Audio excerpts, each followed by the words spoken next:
चीज के बारे में ना अधिकारी के लिए बता रहे ना वो बता रहे। क्यों नहीं बता रहे? साहब तो गाड़ी का मालिक कोई नहीं, गार्ड लोग आए, मैं हूँ। इसे ताला लगवाना है क्या? नहीं साहब ऐसी बात नहीं। कौन है इसके मालिक? नाम बोल। मालिक ये लोकल एरिया है हमारा, तू क्या सोच रहे? एडवोकेट हुए यहाँ देहरादून में भी और वहाँ भी, और चुनाव भी लड़ते हैं यहाँ से, ठीक है? ये तुम बच्चों को ऐसे कैसे ला रहे उठा के? नाबालिग बच्चों को, कितने साल का बच्चे हो गए? तुम कौन हो यहाँ पे? आप लोग कौन है? तो गार्ड, आपको ये पता नहीं कि हम कहाँ नौकरी कर रहे हैं और कौन है इसके मालिक? है नंबर ला। रावत सर का नंबर दे दो। कौन रावत? रावत तो ठेकेदार है, उसे तो पता ही नहीं है कुछ भी। अंदर के बंदे को फोन करो, मालिक को। बाबू अंदर और भी है बच्चे क्या? इसको कौन लाया उठा के? साहब वो ठेकेदार लाए, कौन ठेकेदार? रावत सर। यहाँ बुलाना उसको बुला रहा हो तो यहाँ कौन है? नाबालिग बच्चों से कार्य करवाने वाले कंपनी के मालिक पर क्यों नहीं हुई अभी तक कार्यवाही? एक सप्ताह बीत जाने के बाद भी सहसपुर पुलिस द्वारा कार्रवाई शून्य। मौके पर पहुंचकर दिखाई थी खबर, साथ में परिजनों ने काटा था हंगामा।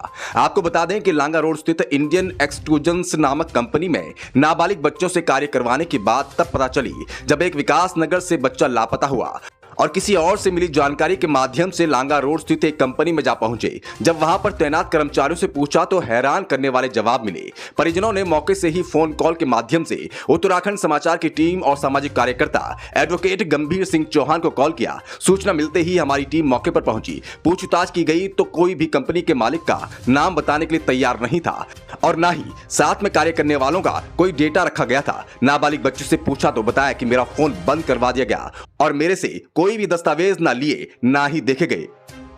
अब ऐसे में सवाल ये भी खड़े होते हैं कि यदि रखे जा रहे वर्कर्स के दस्तावेज ना देखे और ना ही एंट्री की गई है तो कौन किस पृष्ठभूमि का है, कैसे पता करेंगे? कौन व्यक्ति कब घटना को अंजाम दे दे क्या पता, और कौन जिम्मेदार होगा? कंपनी के कर्मचारियों द्वारा जब संतोषजनक जवाब नहीं दिया गया तो सहसपुर थाने से चीता पुलिस बुलाई गई, जिसके बाद परिजनों और नाबालिग बच्चे को सहसपुर थाने ले गए और एक तहरीर लिखी गई। लेकिन अभी तक क्या कार्रवाई हुई, इस पर भी परिजन सवाल खड़े कर रहे हैं। हाँ, हमने इसमें जो है 2 तारीख की रात को जो है 11 बजे सहसपुर पुलिस थाना में अपना तहरीर दी थी कार्रवाई करने हेतु, जिसके समक्ष जो है हमें आश्वासन दिया गया था कि हम जो है कंपनी परिसर के मालिक और ठेकेदार और जो बच्चे को कंपनी के अंदर लेके गया उन्हें हम तीनों को बुलाएंगे और आपको जो है इन्फॉर्म करके हम आपको भी यहाँ पे बुलाएंगे। इस तरह का आश्वासन दिया गया था, लेकिन उनकी तरफ से कोई भी ऐसी कोई सूचना हमें प्राप्त नहीं हुई। 2-3 दिन तक हम जो है इसका इंतज़ार करते रहे, लेकिन हमें कोई ऐसी सूचना प्राप्त नहीं हुई। उसके बाद हम खुद जो है सहसपुर थाने में जाके जो है हमने उनसे इस बारे में इंफॉर्मेशन ली कि सर आपने जो है हमारे उस पर क्या कार्रवाई की है। तो उन्होंने कह दिया कि हमने अभी बात कर रखी है, उन्हें बुलाएंगे जो है और जो है तो आपको फिर वो करेंगे, अभी हमारा हमसे कोई कांटेक्ट नहीं हो पाया है। और इस तरह से कह के जो है उन्होंने हमें वहाँ से भेज दिया।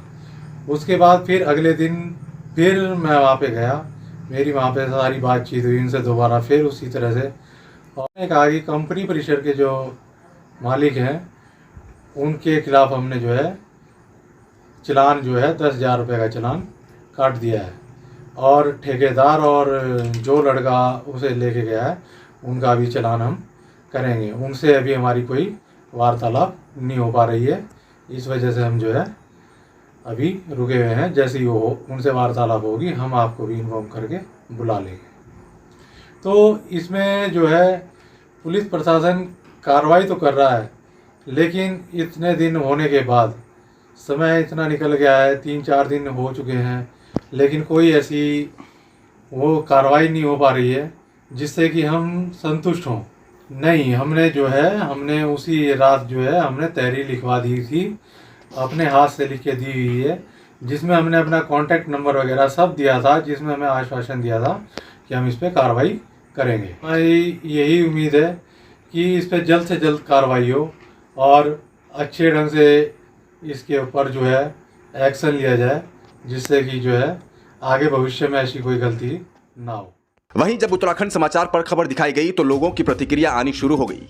लोगों का कहना है कि इसमें कई नाबालिग बच्चे काम कर रहे हैं और साथ ही 12 घंटे कार्य करवाया जाता है और तनख्वाह 8 से 10 हजार रुपए दी जा रही है। एडवोकेट गंभीर सिंह चौहान का कहना है कि लांगा रोड और सेलाकुई में ऐसी अन्य कंपनियां भी हैं जहां ऐसे गैर कानूनी तरीके से कार्य चल रहे हैं। इस तरह के कार्य करने वाली कंपनियों पर उचित जांच करके कार्रवाई होनी चाहिए थी, लेकिन पुलिस कार्रवाई की जगह बचाव में जुटी है। रात्रि शायद लगभग 11-12 का टाइम होगा। हमें रात्रि को सूचना मिली कि इस प्रकार का प्रकरण हुआ है कि नाबालिग लड़के और लड़कियों को एक कंपनी में ले जाके बिना आइडेंटिफाई के, बिना आईडी के लिए हुए, बिना पुष्टि के उनसे वहाँ नाबालिग बच्चों से काम कराया जाता है।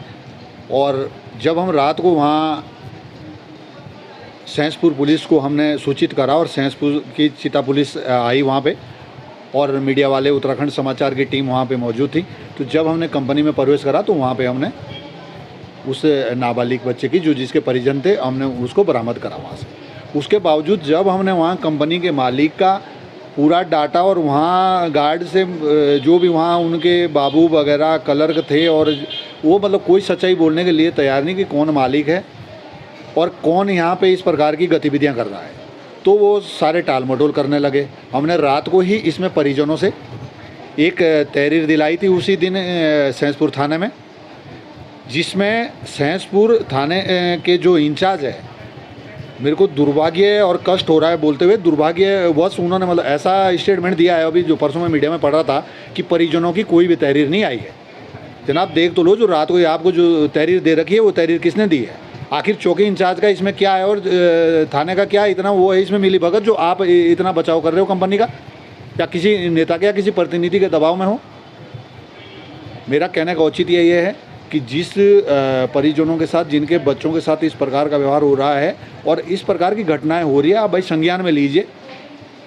जो इस प्रकार के नाबालिग बच्चों से वहाँ शोषण करवा रहे हैं, तो मेरा सीधा सीधा आपके चैनल के माध्यम से शासन, प्रशासन और पुलिस से मेरा ये निवेदन है कि इनके खिलाफ उचित कानूनी कार्रवाई कर, इनके खिलाफ बिल्कुल कड़ी से कड़ी कार्रवाई की जाए और इनका उसका एक दिन निरीक्षण करके इनका पूरा डाटा खंगाला जाए कि क्या खामियां हैं वहाँ पे। ये टाल मटोल ना करें कि हम छोटा मोटा उसमें ही चालान करके हम इसको इतिश्री कर दें। तो मैं चैनल के माध्यम से यही कहना चाहूँगा कि इस पर यदि कड़ी से कड़ी कार्रवाई नहीं होगी तो हमें यहाँ क्या बोलें, श्रम विभाग के कमिश्नर से और डीएम से मुलाकात करनी पड़ेगी और इस कंपनी के खिलाफ हम उचित कानूनी कार्रवाई कराएंगे। जब रात को हमने उस दिन ये नाबालिग बच्चों की जब हमारे पास सूचना पहुंची और हम रात को वहाँ पे गए, पुलिस भी थी साथ में, तो जब ये सारी घटनाएं जब मीडिया में चली आपके, तो मैं उसमें देख रहा था कि कई लोगों के उसमें स्टेटमेंट आएंगे कि उनके साथ भी इस प्रकार की घटनाएं हुई, वहाँ काम कराया गया, कुछ का पैसा नहीं दे रहे और नाबालिग लड़कियों से वहाँ काम कराया जाता है, आगे से सैलरी ऊपर से ज़्यादा आ रही है और यहाँ पे 50% भी उसका पैसा नहीं दिया जा रहा है और नाबालिग बच्चों से काम कराया जा रहा है। ये बहुत सारी चीज़ें मतलब सामने आई है और जिसके विरुद्ध परिजनों ने जब वहाँ पे तहरीर दे दी है, तो चौकी इंचार्ज ये कह रहा है कि हमारे पास परिजनों की कोई तहरीर नहीं आई है।